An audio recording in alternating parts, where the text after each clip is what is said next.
السلام عليكم ورحمة الله تعالى وبركاته. كدايرين؟ لاباس عليكم؟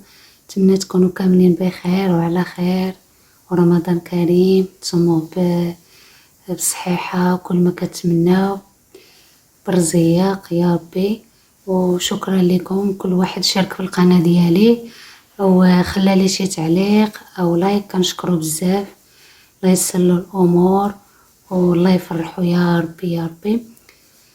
اليوم ان شاء الله في هذا الفيديو غادي نقدم لكم واحد العصير اللي هو زوين وسهل واقتصادي، كيجي لذيذ بزاف وايضا فيه فيتامينات ان شاء الله نوجدوه لفطور رمضان ان شاء الله.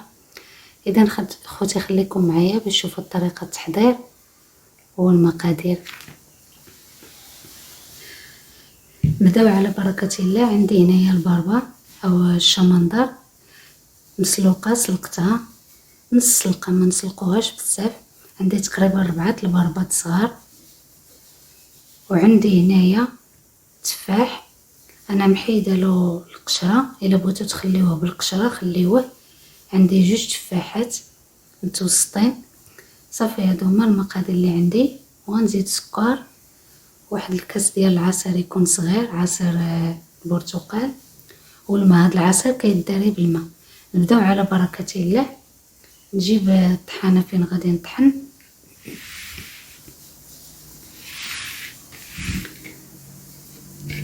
بسم الله. غادي ندير البربه،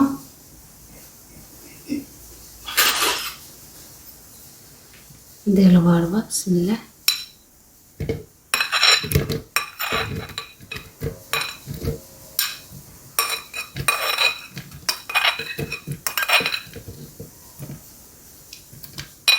العصير كيجي زوين ولذيذ وايضا اقتصادي.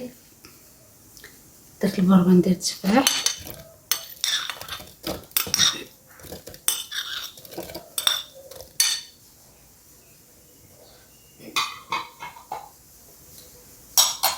صافي. دابا غادي ندير الماء باش نطحن التفاح والبربه مزيان. عاد غادي نزيد هذاك الشيء اللي بقى ليا.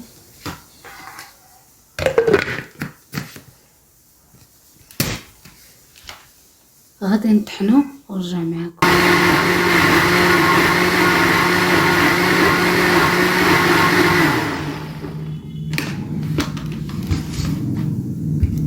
طبعا طحنت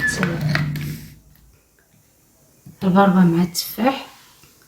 غادي نزيد هذاك كويس ديال العصير، عندي صغير، كويس ديال العصير صغير.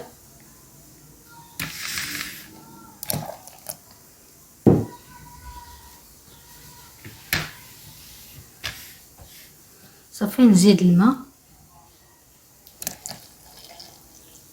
العصير اقتصادي وكيجي زوين. غنعاود نطحن. بعد ما طحنتو دابا مزيان، زدت هذاك الكاس العصير ديال البرتقال وزدت الماء. دابا غنزيد واحد شويه ديال السكر.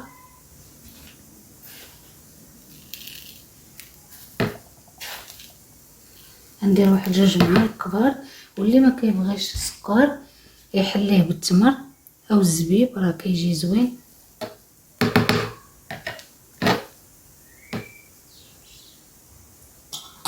صافي ونعاود له شويه نطحنوه واحد شويه. من بعد ما طحنته واحد شويه حيت زدت هذاك السكر. صافي دابا كيجي على هذا الشكل، ما كيجي خفيف ما كيجي ثقيل، كيجي زوين.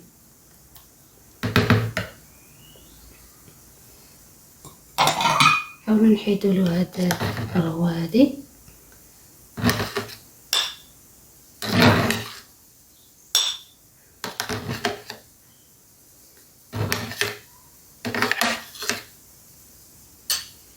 صافي ونجيب القرعة فين نحط. بسم الله. شكي تيجي زوين.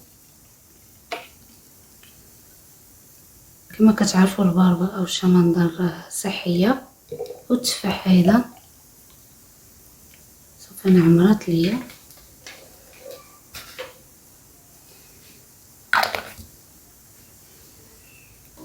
صافي ناخذ واحد الكاس فين نوريكم.